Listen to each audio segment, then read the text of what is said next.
Javier Milei. ¿Qué tal, Lina? ¿Cómo va?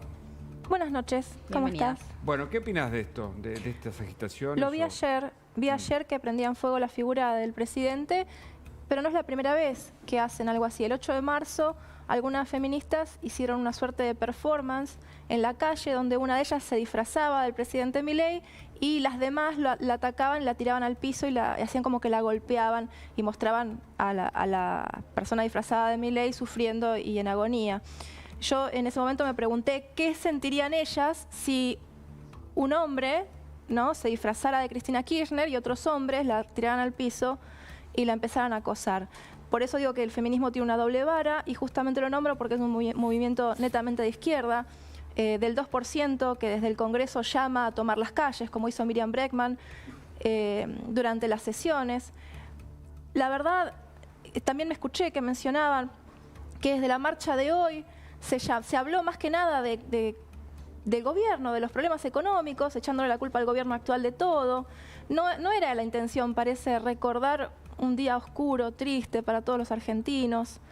La verdad es que son actos reprochables. Qué bueno que estamos en democracia y que no va a haber represión para esas cosas, pero creo que tiene que haber condena social. Es inaceptable que se prenda fuego la imagen de alguien, ¿no? Sobre todo siendo un presidente electo democráticamente con el 56% de los votos, la mayor cantidad de votos en la historia. Entonces, es una falta de respeto para toda la gente que lo votó y algo que no debe, porque otra vez están haciendo un escalamiento de la violencia. Empieza con palabras, con gestos y después ¿en qué termina? A mí me da miedo. Ahora, después está el gran tema político, ¿no?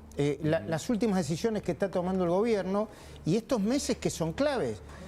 Porque la gran pregunta que nos hacemos en la semana con Pablo Rossi, con Esteban Treu, ¿y si a Milei le va bien? Mira, yo voy a transmitir un diálogo que tuve con el ministro del Interior, Guillermo Francos, hace unos minutos, porque me parece que va en el sentido de lo que los argentinos quieren, ¿no? Que se vaya para adelante. Le pregunté si iba a haber una reunión con los gobernadores de Juntos por el Cambio, ¿no? Y Guillermo Francos me dijo, el martes en Salta nos reunimos con los gobernadores del norte y el 4 de abril con la mayoría de los gobernadores acá en la ciudad de Buenos Aires. Eso es información, Ignacio Ortelli. ¿Y hacia dónde apunta? Exactamente, básicamente quiere significar apoyos, el ministro del Interior, el gobierno está en esa línea.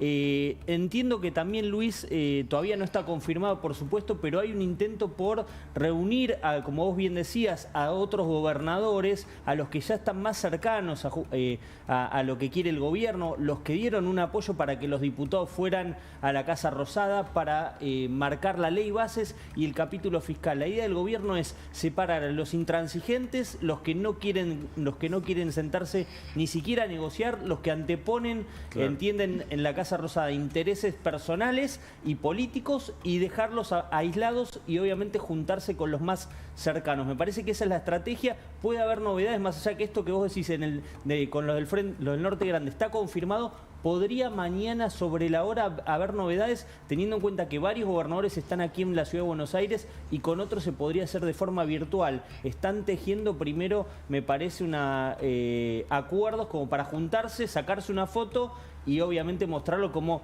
de un lado Kicillof y compañía, Kicillof, Infran y compañía, y del otro lado los que quieren cambios, ¿no? Con esto que cuenta Luis Majul, Nacho, el gobierno va recolectando adhesiones de los gobernadores, es decir, ¿está en mejor situación que hace algunas semanas atrás? Sí, claramente. El 1 de marzo lo venimos contando acá en La Nación Más durante la semana. Hay un cambio a partir del 1 de marzo, el discurso del presidente. Fueron a buscar un presidente confrontativo, se encontraron con un presidente que dijo, bueno, hay que replantear de vuelta la estrategia. Convocaron a diputados, convocaron también a senadores y me parece que se está gestando. Ahí hay diputados, por ejemplo, del bloque de Coalición Federal que a la ley base se opusieron que ahora están diciendo, bueno, el 17 de abril se puede sesionar, puede el presidente tener la primera ley importante de su administración y puede haber cambios incluso en reforma laboral. Ya la reforma laboral tampoco es mala palabra. No, quédate, Ahora, pero perdón, Agustín, sí. vos decís, en el mismo momento que se discute la ley de base, ¿se puede incorporar los proyectos de ley de reforma laboral? La idea es esa. El pedido de los diputados de la oposición al gobierno fue, ¿por qué no sacan lo que está por DNU, que está bloqueado en la justicia, lo incorporan a esa ley base que van a enviar después de Semana Santa y nosotros nos comprometemos a avanzar y a aprobarla? Porque lo que dice el DNU está bien. El problema fue que lo enviaron por DNU y por eso la justicia aprovechó. Entienden que hay sectores de la justicia vinculados al kirchnerismo que aprovecha que es por DNU para bloquearlo. Entonces le pidieron eso. El gobierno me dicen que está muy cerca de concederlo, así como fue el tema del DNU por la reforma previsional. Ahora, siguiendo esta información que nos aporta Nacho, Lilia Lemoine, ¿qué pensás que puede llegar a ocurrir en diputados a partir de esta nueva ley de bases y puntualmente con esta información que aporta Nacho Ortelli, ¿no? La posibilidad de que se incorpore también la reforma laboral. ¿Estarían los votos? ¿Cómo ves esas negociaciones dentro de la Cámara? Lo veo difícil porque yo sé que hay por lo menos 100 diputados que demostraron no tener interés de colaborar con el gobierno electo por el pueblo. Lo hicieron así durante el verano, lo dejaron expresados, el bloque del kirchnerismo, por supuesto, que son muchos. Sé que el resto de los bloques está dispuesto a dialogar porque en general logramos que se aprobara la ley de bases, luego la retiramos porque no iban a permitir que pasaran cosas que eran importantísimas como lo de los fondos fiduciarios, que se va a tratar ahora en la ley de bases. Entonces, yo creo que hay chances de que se pueda pasar porque la mayoría la podemos conseguir, se ha demostrado. Eso sería muy bueno porque los argentinos podrían tener resolución para empezar a tratar problemas que no se pueden dejar más tiempo relegados, incluso hasta, quizás no coincidan en la fórmula, pero hay parte del kirchnerismo incluso que dice sí hace falta una reforma laboral, porque hay kirchneristas que tienen negocios y tienen empleados y también se funden por un juicio injusto. Entonces, está claro que si hace muchísimos años que tenemos la misma cantidad de empleados en blanco, 6 millones, está claro que hace falta una modificación en las leyes laborales porque no puede ser, se duplicó la base de jubilados, pero sigue exactamente igual la base de trabajadores que no pueden seguir soportando todo el peso de tener que mantener a toda la sociedad. Déjame que, a propósito de lo que dice Lilian, le pregunta a Nacho Ortelli porque en la entrevista que van a ver con el ministro Caputo hay muchas novedades con el tema jubilados. Es la gran discusión que se viene en la semana, ¿no? Jubilados por un lado y yo diría la batalla cultural por el otro, ¿no? A ver, ya tomó la decisión el gobierno de enviar un DNU donde se aumente a los jubilados, no lo suficiente, dicen muchos sectores, y el gobierno dice sí, pero mucho mejor a los que veníamos teniendo con Cristina, con Alberto y con Massa. Totalmente, totalmente, Luis. El gobierno va a dar esa batalla cultural también, ¿no? Decir, bueno, puede ser que los jubilados queden rezagados porque eso nadie lo oculta en el gobierno. De hecho, el 12,5 de aumento que anunció el gobierno, dicen, nos hubiera gustado dar mucho más. El tema es que lo anterior fue lo que nos dejó Alberto Fernández hace 2 minutos. Claro. La idea es esa, es plantear, está bien, no es lo ideal, estamos de acuerdo, pero venimos de este punto de partida que también es muy bajo y que también nos trajo a donde nos trajo. Hay también un tema con el tema de los aportes, Luis. Es decir, Luis, Hugo, durante mucho tiempo se generaron moratorias de gente que se jubilaba sin haber hecho aportes nunca en su vida. Claro. La idea del gobierno también es ponderar al que aportó versus el que no aportó. No es que se le va a quitar al que se jubiló por moratoria, pero sí marcar esa diferencia que no es lo mismo, claro, ¿no? Porque en definitiva lo que plantea el gobierno es esos jubilados que se jubilaron con moratoria fue un acto populista del gobierno que termina perjudicando a los que aportaron toda su vida porque la caja es la misma. Claro. Ahora, mientras tanto, se siguen destapando ollas de la corrupción de los gobiernos anteriores. Y Luis Gasulla tiene más información sobre este tema. Buenas noches, Luis, ¿cómo estás? Buenas noches, Hugo. Buenas noches, Luis. Agustina, buenas noches para todos. Mirá, en la semana te mostramos vínculos entre Emilio Pérsico y Juan Grabois. Los movimientos sociales se quieren quedar con el peronismo, hay una gran batalla allí, y mostramos estos contratos, estos convenios que se firmaron en su momento en el Ministerio de Desarrollo Social y que Pérsico ponía al frente de sus cooperativas para manejar y destinar la plata, la dirección Pedro Echagüe 1265, una dirección que en la cornisa la recontra conocemos porque es la dirección de Juan Grabois, donde Grabois invitaba a pelear a ex funcionarios del macrismo. O sea, Luis Miguel Echeverre, ¿no? Lo invitó a pelear. Exactamente, los vínculos entre Pérsico y Grabois son... Perdón, y además parece la dirección de una multinacional, porque hay dos cooperativas de Grabois, una de Pérsico. A esa dirección se mandan, bueno, las facturas, si es que hay factura, de la cantidad de millones de pesos que le sacaron al Estado, ¿no? Sí, esa dirección es increíble cómo la justicia todavía no la allanó. En cualquier momento le ponen una nueva cooperativa, el nombre de Pedro Echagüe, ¿qué dirección, qué número? 1265. Pedro Echagüe 1265. La Ahí está. mega cooperativa. Sí, Mirá, sí. y además... entre los vínculos entre Pérsico y Grabois, también te habíamos mostrado en la semana que cuando Pérsico era observado por la Oficina Anticorrupción aparecía Fernanda Miño firmando los contratos que Pérsico Claro. le daba la plata a Pérsico. Y también en la semana Grabois terminó imputado por un informe de la cornisa y encontramos esta foto para demostrar que los vínculos eran extremadamente cercanos. Ahí lo tenés, entregando los diplomas de los lotes con servicios que no existieron a Fernanda Miño del FISU, la funcionaria de Grabois, con el intendente de Luján, Leonardo Boto. O sea, fue extremadamente cercano ese vínculo. Pero te cuento lo nuevo, lo novedoso de los vínculos entre Pérsico y Grabois. Dale. Fíjate la camiseta de la Ferrer que apareció esta semana. A ver. UTEP, la banca La Ferrer en La Matanza, UTEP de Juan Grabois. Pero ¿hay tarasca o es simbólico eso? Perdón por el lenguaje. La Ferrer se ha convertido, increíble. el club de La Matanza se ha convertido en una verdadera unidad básica de, ¿sabes quién?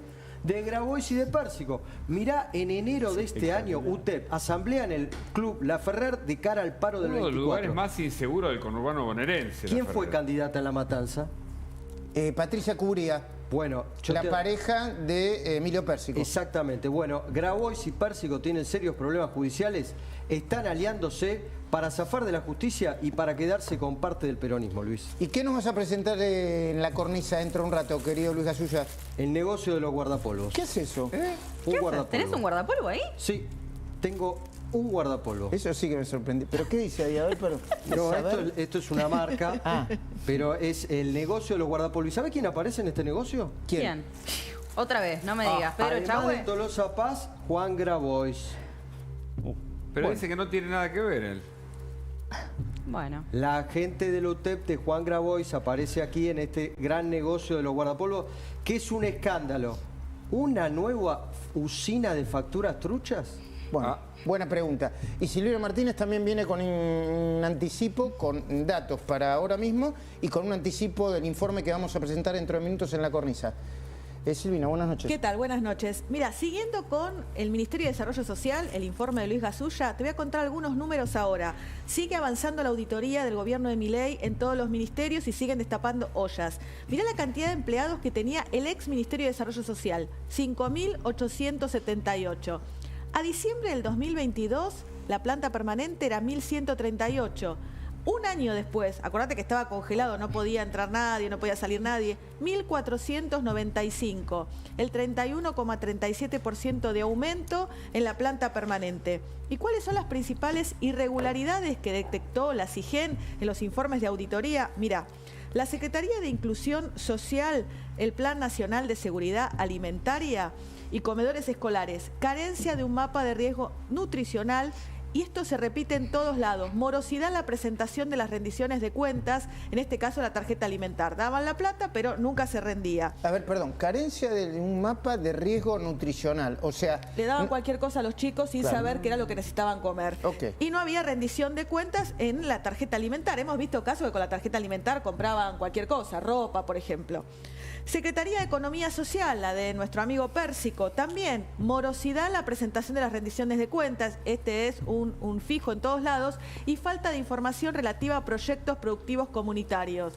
Y por último, la Secretaría de Abordaje Integral, Centro Integradores Comunitarios, también falencias de funcionamiento, y escucha esto, falencias en el circuito de compras y contrataciones, ausencia de un procedimiento formal para el control de las entregas de bienes. El 54% de todas las adquisiciones del Ministerio de Desarrollo Social eran por contratación directa, no seguían los procedimientos de licitación habilitados para el caso de las compras del gobierno. Y hoy te traigo el negocio K de lucrar con los más vulnerables, los chicos. No lo vas a poder creer y te va a doler el estómago después. Sí. Ahora, Lilia, ya el presidente Javier Milei había dicho en varias ocasiones que, por ejemplo, desde Capital Humano se están encontrando muchos agujeros negros y acá Silvina Martínez nos muestra varios más.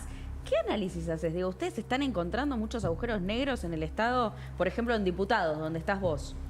Bueno, la gente, antes de que nosotros fuéramos elegidos, decía todas estas cosas. Se hablaban, se sabía que estaba todo lleno de ñoquis, de gente que estaba militando en el gobierno en vez de trabajar, miles y miles de empleados. Eso ya era algo que se sabía. ¿Por qué? Porque esos mismos empleados hablan con otras personas y hasta lo dicen libremente. Es más, me crucé, creo que ayer fue, sí, a la mañana, con una persona que, dos señores que estaban dentro de una camioneta, que me frenaron y me dijeron, hola, ¿vos sos Lilia Lemoyne? Sí.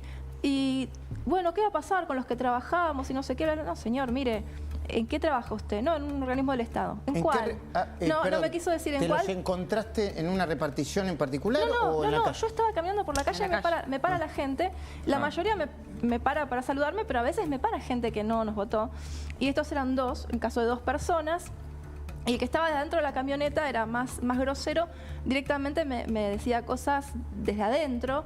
Y yo le respondí, mire señor, si su trabajo es requerido para el bien de los argentinos, seguirá trabajando, si no será puesto a disponibilidad y si no tendrá que buscar un trabajo como todos los demás. Para eso votaron al presidente Milei. El otro señor fue más amable, porque es la misma gente que uno se cruce por la calle era beneficiaria de estos negociados. Entonces, lo que se está destapando es la certificación de que las cosas eran lo que la gente pensaba. Y por suerte el presidente hizo propuestas y las está llevando adelante. El ministerio de Sandra Petovelo tiene un trabajo monumental por delante, lo que está haciendo es increíble. Y de todo esto, de este saneamiento del Estado que se está haciendo, va a haber recursos libres para poder ayudar a las personas que verdaderamente lo necesitan. Y no se va a obligar a los pagadores de impuestos a mantener a gente que no debería estar viviendo del Estado. Con Nacho Ortelli a veces en la semana hablamos de los datos de adhesión que tiene, porque hay dos curiosidades. Una, que con semejante ajuste, la verdad que el ajuste, motosierra, licuadora, llamarle como quieras, es el más fuerte que se hizo en los últimos años. El otro dato es que Milei ganó diciendo que iba a hacer este ajuste. Y el tercer dato es que a 100 días de gobierno, 100 días son 100 días en la Argentina, no es como Suiza, ¿no? 100 días son como siglos. Sigue teniendo una adhesión de casi el 60%, ¿no, Nacho? Sí, Luis, son similares a los números que sacó en el balotaje Javier Milei. Es en línea con lo que en su momento dijo Luis Caputo, ¿no? Si fuera en primera vuelta ganaría Javier Milei. Bueno, la adhesión por el momento es similar a lo del balotaje y tiene mucho que ver con que Milei haya dicho lo que iba a hacer. Es decir, acá, tal vez con otros gobiernos, con el de Alberto Fernández, incluso hasta con el de Mauricio Macri, se decía una cosa y después se cambiaba el rumbo. Bueno, Javier Milei nadie le puede reprochar, puede gustar más, menos, nadie le puede reprochar que no dijo lo que iba a hacer. Es más, en algunos casos decía que iba a hacer las cosas de modo incluso más brutal. Hubo un proceso de Milei de moderación y de tratar de matizar algunas cuestiones que había prometido, pero en líneas generales va todo por el mismo rumbo que él había prometido. Vos sabés, Nacho, que hace horas le hicimos una entrevista a Caputo. Enseguida la vamos a poner en el aire, en minutos. Y hay un dato que por lo menos a mí me sorprendió. El dato que esperan de inflación. Por supuesto que nadie festeja nada en el gobierno en materia de inflación porque sigue altísima, ¿no? Estamos de acuerdo. Pero Caputo se muestra optimista en el sentido de que la inflación en marzo pueda llegar a ser de un dígito. ¿En marzo? Sí, no de un dígito muy bajo, ¿no? O sea, de un dígito más cerca de los 2 dígitos, ¿se entiende? Sí, ¿no? sí, claro, o sea, claro. más cerca del Más cerca 10 del que 10. más Pero cerca igual. del 10 que del 8. También Igual, Luis, Dipache, es un adelanto también eso, ¿eh? Dipache, con un registro que está llevando, ¿no? de consumos, también dice lo mismo. Sí, nos Dice, habló de un número más cercano al 10. Sí, 10 y yo le pregunté, pero ¿y un dígito? Bueno, dice, cayó el consumo y eso puede ayudar. La última semana de marzo es clave para saber justamente ese número. Pero Bueno. es todo un dato, Luis, perdón, No, Hugo, dale. perdón, Luis. Pero el gobierno venía hablando de un dígito en abril. Seguramente ha pasado algo en los últimos días que ha llevado a Caputo a ser probablemente un poco más optimista. Sería un dato que de alguna manera cambiaría las expectativas macroeconómicas, me parece. Claro. No me quiero adelantar, pero un dígito en marzo yo no lo escuché Dentro de un en ratito- Casa Rosada en ningún momento. Sería un gran dato, Luis. Dentro de un ratito analizamos juntos, Nacho, la entrevista con el ministro Luis Caputo. Sí, Dale. por supuesto. Lilia, para cerrar, ¿vos qué ves justamente a nivel económico? Tomando esto que decía recién Luis, ¿no? Hay un ajuste, evidentemente, pero por ahora también persiste el apoyo a Javier Milei. ¿Qué ves que puede llegar a ocurrir económicamente en las próximas semanas? Sí, bueno, como decía Luis, el apoyo de la gente está dado porque Javier dijo lo que iba a hacer. Marzo es un mes históricamente difícil por el retorno a las clases, la gente vuelve de las vacaciones, que afortunadamente la gente pudo irse de vacaciones a pesar de la situación horrible por la que estamos pasando. Yo no creo que eso cambie porque efectivamente se están mostrando resultados, está desacelerándose la inflación, otra vez, no es para festejar, pero no es lo único de lo que la gente vive, ¿no? Porque moralmente hace bien tener un gobierno que te dice, sí, vamos a priorizar a las víctimas y no a los victimarios, vamos a darle herramientas a la policía para que pueda trabajar, van a tener un pasar más digno, no se los va a repudiar por hacer su trabajo. Se está mostrando también a través del gobierno qué es lo que está pasando. Y, por ejemplo, 200.000 planes sociales menos, o sea, había gente que estaba comprando planes sociales que viajaba en transatlánticos, o tenían también un sueldo en el Estado, cosas aberrantes, y eso a la población le hace bien saber que no es víctima de ladrones y estafadores y violentos. Lilia, muchas gracias por tu visita en Gracias esta a noche. ustedes. Y ya nos vamos con Luis Majula. Agustina, ¿te parece? Así es, Porque ya hasta acá se viene la cornisa. Quédense Bueno. que empieza la cornisa.